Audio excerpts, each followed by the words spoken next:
ต่อผู้ช่วยไม่มาแล้ววันเนี้ยไม่มา ผู้ช่วยงอแงเหรอ ดูเขา ผู้ช่วยงอแงวันเนี้ยผู้ช่วยไม่มาแล้วใช่ไหม โอ้เราต้อง ผู้ช่วย รู้ งอแงแกงั้นจะติดงานแกไปหาค้าเปล่าไม่รู้วันนี้ เนี่ยมีสลานี่มาพอแล้วเนี่ย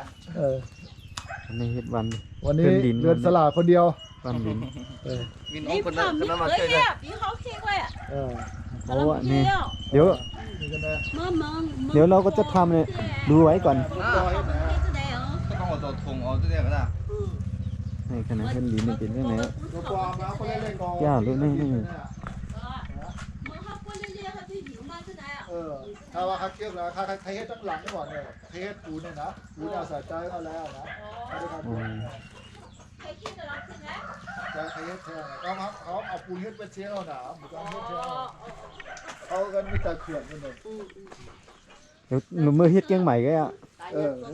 เปิดเกียงใหม่กัน 这什么是什么样子的？我不 是 是 不是自己ลงแพ้วะ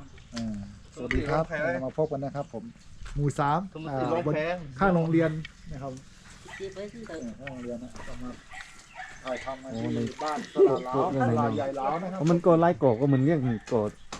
ขึ้นอุดได้ก่อนเลย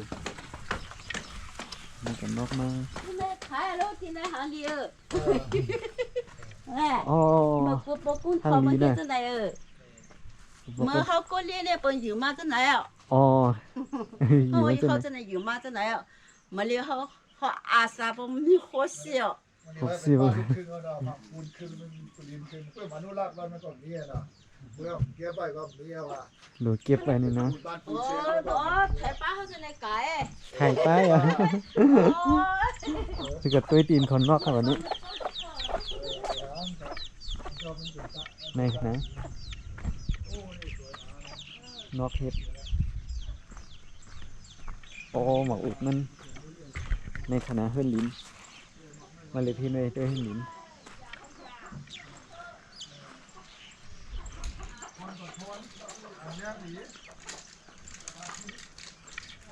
เพราะถิ่นไม้บ้านกับปลาบ้านที่ใกล้ๆเนี่ยนะ อันนี้มันเลยใส่ทางละลายในลิ้นนอกใน ในแกะแล้ว ใส่แก็บ อ๋อ โอ้ แกะไป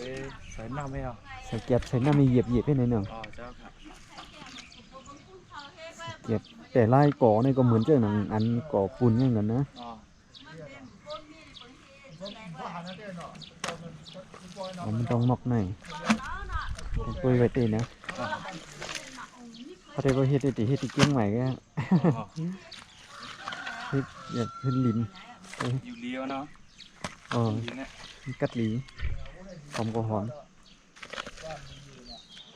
เอาเด็กเก็บไว้ได้อยู่เฮิร์ดเข้มๆนอนทำไม นี่เข้มๆมันหมายสงครามมันนี่ก็ข่าวเลยมาเรียบเพียนด้วยเตียนเปิ้นเฮ็ดเฮินลีในคณะมันก็ลีสวนใจไว้เด็กคณะห่างก็ห่างลีทางน้องหนึงก็เต็มเลยลุงตื้นล่างนำในคะประมาณด้วยก็ห่างลีอยู่คณะข้างสนใจเนี่ยเมื่อนามาได้บ่มีตีตั้งก็ติเฮ็ดเฮินลีนอยู่หลังหนึงในคะ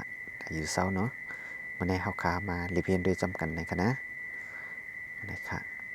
มื้อเหลือปีเขาก็ตึกเฮ็ดสร้างไว้ในคณะมันก่อมบ่ได้เจอได้เตะให้คณะได้เอาไม้เสเฮ็ดก่อนเฮ็ดหาวมันเฮ็ดลักมันปุ่นดาตีก้อนไว้ในคณะ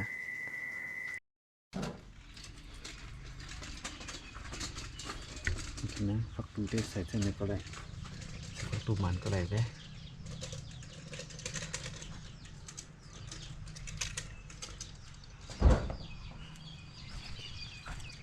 คือมีคำที่อาจารย์ท่านกล่าวว่านะครับผมเขาบอกว่านกมีแค่เท้ากับปากยังสร้างรังได้นะครับผมแต่ว่าคนเรานี่บางคนจบปริญญานี่โหเรายังสร้างบ้านไม่ได้ครับแสดงว่าเราสู้นกไม่ได้เนี่ยแต่ว่าชาวบ้านท้องถิ่นเราครับที่อยู่ต่างจังหวัดนี่เราสามารถสร้างบ้านด้วยดินนะมีตลาดใหญ่แล้วครับตลาดใหญ่สุดยอดแล้วนี่เราสร้างบ้านกันได้ครับผม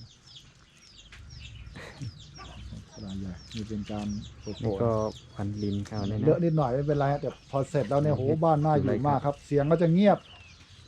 เสียงมันจะเงียบนะมันไม่ค่อยดังเหมือนบ้านปูนเนี่ยอิฐมันเป็นกวงตรงกลาง แล้วก็เสียงมามันก็จะดังอยู่นะครับ นอกน่ะ มันเป็นยังไง จะมาสละลาวไว้จะได้เผยแพร่อีกหน่อยผมอาจจะต้องไปทำอีกสักหลังนึง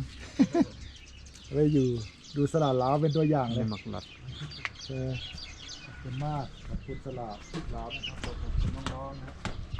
ที่ยังรักษาไว้บ้านมีไว้นะทำบ้านปูนหมด